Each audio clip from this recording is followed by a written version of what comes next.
What's up, tribe? How you guys doing? This is going to be your Real Housewives of Beverly Hills reunion part one. Now they're going to drag this shit out for 3 episodes. This review is going to probably be really quick because, listen.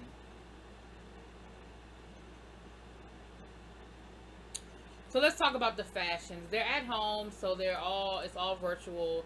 It looked like half the cast got a memo to wear silver, and the other half of the cast kind of did their own thing. So I don't know if there was a color theme and we just can't see it. It doesn't look cohesive because it's virtual.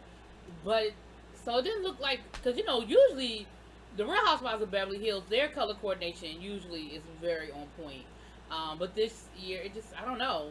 Garcelle had on gold, Kyle had on purple, Lisa Rinna had on gold, and then it seemed like everybody else had on silver, and then Denise had on pink, and it was just like. But I'm wondering if they had put them on a couch in a certain way, if the colors would have flowed. Anyway, y'all know I don't really get deep into the fashion, so it is what it is. We started off with Garcelle, and of course they brought up the fact that she's the first black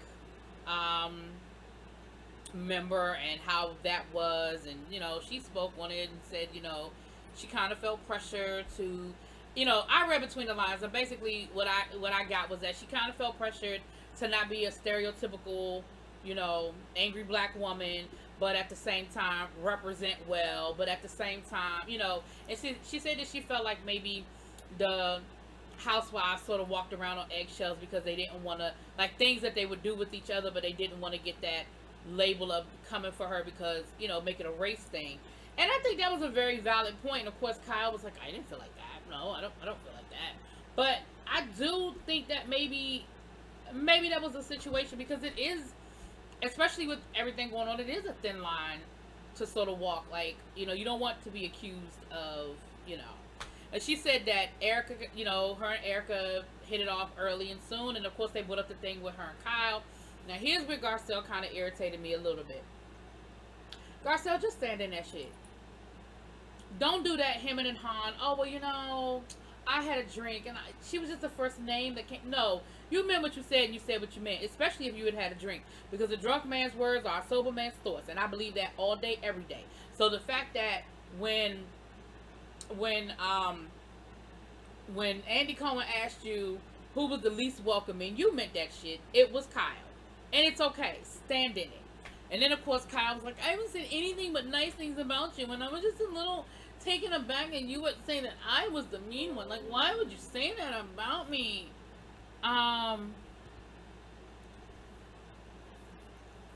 Then she said that Garcelle came to her charity event and pledged to pay $5,000 and never paid it.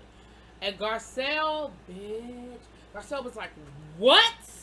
Oh, Garcelle was hot after that, because she was like, first of all, now you're just trying to embarrass me. She was like, I did pay that money.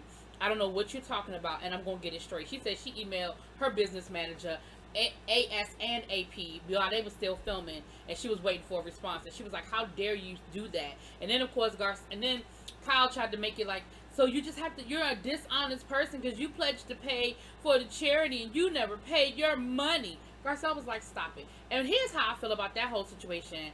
That shit was back before Christmas. Why we almost a year later and you never said anything? Like, you don't do follow-up letters? Like, I've gone places in hell, I done pledged $20, $30 and they be sending me letters if it ain't paid. Like, or a letter saying, thank you, thank you, we got your donation or whatever. So for $5,000, I'm certain that there's a process that there's to be followed. Why are we just having this conversation now? And I don't know whether Garcelle paid or not. Let's be clear. I don't know. She probably posting the receipt right now on Twitter as we speak. But I just felt like that was low, Kyle. I feel like you held on to that for the reunion, knowing that Garcelle had made some statements about you. And I feel like you held on to that. And that was real petty as fuck and out of line. Excuse me. I shouldn't have cursed. I apologize. Anyway. So then, of course, they had the whole Black Lives Matter conversation. And in that one, Kyle did make a very valid point. Kyle said, we do talk about it with our kids. She said, but sometimes you just don't know what to say. You don't know what you can say, what you can't say, what questions to ask. And that's very valid. I think we discount the fact that white people or non-black people, let me just say that, non-black people who really want to be part of the solution don't always know how to go about it. They don't know how it's going to be received. They don't know if they say the wrong thing, it's going to be taken the wrong way or blown out of proportion. Now, it's hard for me to give you credit for that, Kyle, after you did that petty shit about the charity, but I'm going to give you your props on that one because I think that was a valid point. And Garcelle even said, you know what? I agree, that's valid, and I want my friends to call me. I want them to ask me, do you prefer black or do you prefer African American? And she said, and by the way, I prefer black. You know what, Garcelle? Me too. And then they asked Erica about the other side, because of course Erica's son is law enforcement. And she said, you know, I get an opportunity to see the best that law enforcement offers because of my son. But I also understand that it's a systemic problem and sometimes an individual issue that needs to be addressed. That was a great answer, Erica. Great answer. And we found out that Garcelle actually checked on Erica, and she actually was the first one to check on Erica during all of this in reference to her son.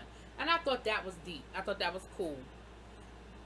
So then we got onto this whole thing with Sutton and Dorit, and that night that Sutton was acting a fool. Listen, Sutton, that was the night that I didn't like you, but after that I started liking you. So let me go back to when I didn't like you. Sutton, you acted a fool that night. Like you did. Like you was freaking out. You acted a fool. Did Dorit, you know, was Dorit extra? She was extra too. So you know what Dorit did? She apologized. Before you had a chance to really like get into anything, she apologized. And she said, you know, when I watched the playback, I realized how ridiculous I looked. I realized how I blew that whole situation out of proportion. I realized that. And I'm sorry. And Sutton still wanted to go off on this long ass conversation and go back and forth with Sutton. I'm sorry, take that back. Sutton wanted to go back and forth with Dorit. And Dorit was like, at a certain point, Dorit was like, I don't know what else you want me to say. And you know, at the end of the day, when somebody realizes that they did something wrong, all they can do is apologize. And I think that Dorit in that moment was sincere. Because sometimes you don't see yourself. And then she said when she saw it play back, she realized how silly, how bad she blew it out of proportion. I feel like Sutton didn't want to accept the apology, and she wanted to just continue to be like, well, why would you do that? But why would you do that? But Dorit, why would you do that? And Dorit was like, listen, I done explained it. I done apologized 3 times. I don't know what else you want from me. And you know what, Dorit? I'm with you. What the hell else does she want from you? Now, Sutton, then on the other side, you and Teddy had y'all's conversation, and you know what you said, Sutton? I mean, I apologize, Teddy. I don't know what else you want.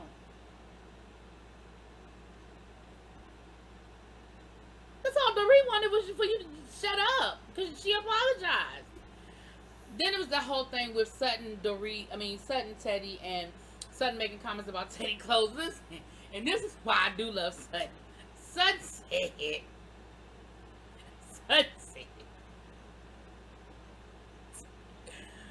said,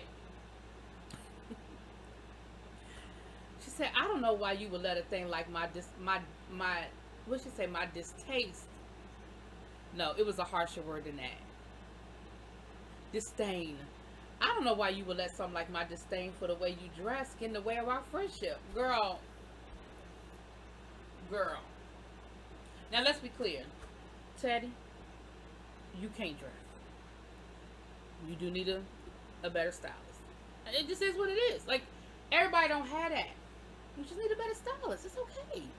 But that shit was funny. Sutton was like, why would you let that come? Girl. Anyway, child. Anyway.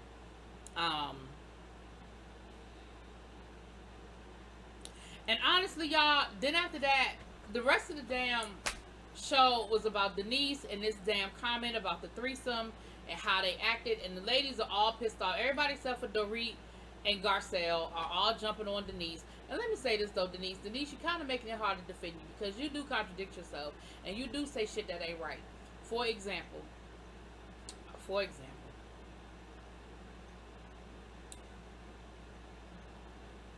they asked you about like that whole situation about you bringing your kids to the cookout. First you said they had a play date. Then you said you wasn't going to bring them because why would I bring my kids around this group of people? And of course they heard you, and then that turned into a big argument. But then tonight you were like, well, they really didn't want to come. They're teenagers. They didn't want to come and hang out. I wasn't going to make them. And I can't bring, she has a special needs daughter. She was like, I can't bring her around water.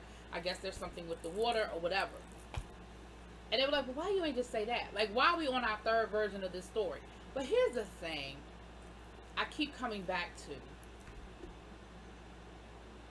Why isn't it okay for her to say, listen, they got a play date. They didn't want to come. I mean, they got a play date. We had other plans. Like, I don't understand why that wasn't okay. Like, why are we beating this shit up? I'm so confused. But Denise, you don't make it easy. You really don't. And then Andy was trying to talk to you about, well, is it that you just didn't want, like, were you being a lot more careful this season in choosing your words? And you know what, Denise, you should have said, yes. Yes, I was. Like, I think that would have ended the whole fucking conversation. Because at the end of the day, I do believe that's what it was. I do believe that Denise was trying to not do or say things and be as open as she was last year. I believe that. And I believe that the ladies knew that and they exploited that. And I don't mean all of them, but like people like, I believe if we would actually get down to the nitty gritty, I believe because Lisa Rinna and Denise are friends in real life, well at least they were, I believe that Denise had a conversation with Lisa Rinna and said, whew, I might have did a little too much last season. I might have to edit myself a little bit. I honestly believe they might have had that conversation. I honestly believe that some of this goes back to her court battle with Charlie Sheen right now. Like, we totally, like, they mentioned it on the first episode, and we haven't said nothing else about it. But let's not be fooled. That is still going on. So I think that there are reasons why Denise are making some of the decisions that she's making that she may not be comfortable sharing. And I feel like, I get it that this is a show and they're making a show and they're producing a show. But I feel like there's a certain point where you read between the lines and you let the shit go. But I'm not getting ready to sit here and rehash that whole situation with Denise and the threesome and who said what. Erica seemed to be very pissed off and I don't understand where that's coming from. Like, y'all know, if y'all been watching my reviews, y'all know I didn't get it then and I don't get it now. I don't understand what they didn't understand about a mother not wanting to have a conversation about threesomes in front of her kids. I just don't understand what y'all don't understand about that. I don't. So that was what the rest of the episode was about. And like I said, I ain't about to sit here and rehash all that shit. I'm just not.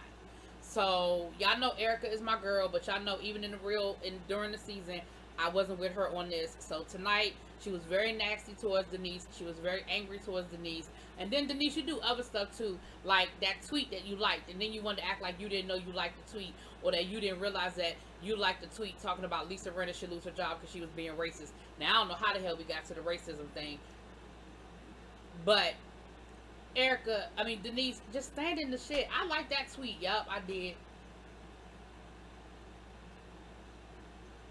But the more you sit there and you hem and you ha, it makes it seem like it just makes it seem like you're dishonest. And I think when you have people like Garcelle and Dorit that are trying to have your back, it makes it hard. Hell, I'm trying to have your back and it makes it hard. I don't know. Y'all, let me know what y'all think in them comments. Y'all let me know what y'all